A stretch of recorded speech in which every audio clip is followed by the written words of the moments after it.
नमस्कार, सावी रेसिपीजमध्ये आपले मनापासून खूप खूप स्वागत आहे। तर आज आपण पाहणार आहोत अशी भाजी जी फक्त उन्हाळ्यामध्येच येते। उन्हाळ्यामधील शरीरातील उष्णता कमी करण्यासाठी आणि शरीराला थंडावा देण्यासाठी या भाजीचा उपयोग होतो। रेसिपीला सुरुवात करूया।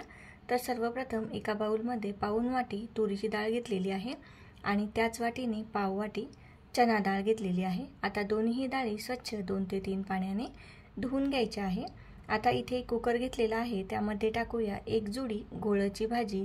ही भाजी स्वच्छ निवडून धुवून कट करून घेतलेली आहे। आता आमच्या इकडे जुडी म्हणतात, काही ठिकाणी पेंडी सुद्धा म्हणतात। तर इथे अर्धी कैरी कट करून घेतलेली आहे। घोळची भाजी ही फक्त उन्हाळ्यामध्येच येते आणि त्यावेळेस कैरी अवेलेबल असते, म्हणून या भाजीमध्ये कैरीचा वापर करायचा। आता स्वच्छ धुवून घेतलेली डाळ यामध्ये टाकून घेऊया।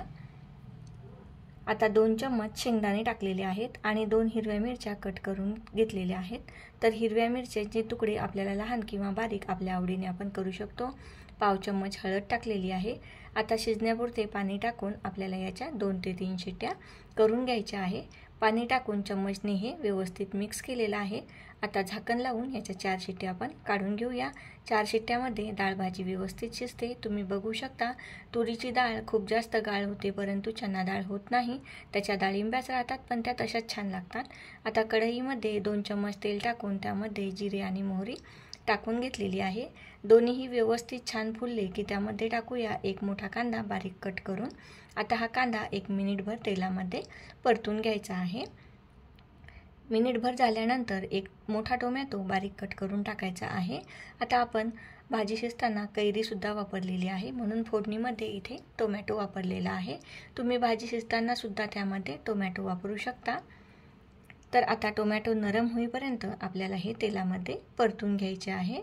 टोमॅटो नरम झाला की यामध्ये टाकूया 1 चम्मच अद्रक लसणाची पेस्ट। आता ही पेस्ट सुद्धा आपल्याला 1 मिनिटभर तेलामध्ये परतून घ्यायची आहे, जेणेकरून लसणाचा कच्चेपणा निघून जाईल। अतिशय चविष्ट आणि उन्हाळ्यामध्ये शरीराला थंडावा देणारी अतिशय सोपी ही भाजी आहे आणि चवीला अप्रतिम लागते।